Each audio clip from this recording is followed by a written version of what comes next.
Ibu dari mahasiswi tewas kecelakaan, doakan pelaku tabrak lari dapat hidayah. Ibu dari mahasiswi korban kecelakaan tabrak lari di Cianjur, Jawa Barat mengungkap kepedihannya. Ida Saida, ibu dari mahasiswi cantik yang meninggal akibat kecelakaan ini, justru mendoakan pelaku tabrak lari. Ida Saida mendoakan supaya pelaku tabrak lari yang menewaskan putrinya dalam kecelakaan mahasiswi tersebut dapat segera diberi hidayah. Ida Saida juga mempercayai kinerja kepolisian Cianjur yang akan mengusut tuntas kasus tabrak lari yang menewaskan putrinya. Diketahui, dalam kecelakaan lalu lintas tersebut menewaskan seorang mahasiswi bernama Selvi Amelia Nuraini. Kapolri Jenderal Listio Sigit Prabowo beri atensi khusus terhadap kasus tersebut. Mahasiswa Universitas Surya Kencana Cianjur itu meninggal dunia setelah menjadi korban tabrak lari.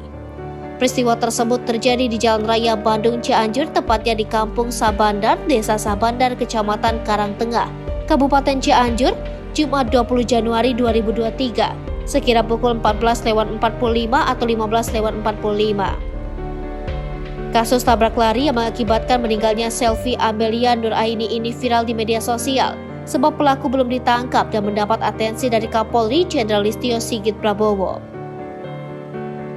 Bahkan muncul narasi pelaku tabrak lari adalah bagian dari rombongan pejabat teras kepolisian. Adapun sosok Selvi Amelia Nuraini diketahui merupakan mahasiswi Fakultas Hukum Unsur. Mengutip informasi di akun Instagram Unsur, Selvi Amelia Nuraini adalah mahasiswa angkatan 2022.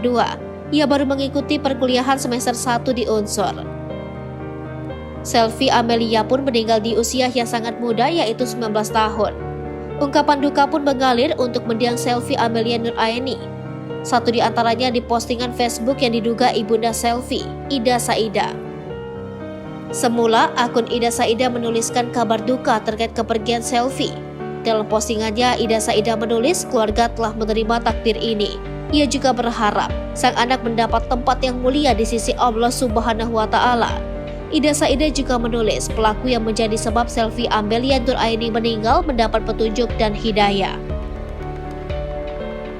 Dalam postingan yang lain, Ida Saida menulis tentang banyaknya orang yang mencintai dan mendoakan sosok Selvi. Ida juga mempercayai kinerja kepolisian Cianjur yang akan mengusut tuntas kasus tabrak lari yang menewaskan sang anak, termasuk menemukan pelaku tabrak lari tersebut. Saat membalas sejumlah ucapan duka, Ida juga mengungkapkan sosok Selvi. Ia menyebut Selvi adalah anak yang baik, patuh, rajin, periang, dan menyenangkan banyak orang.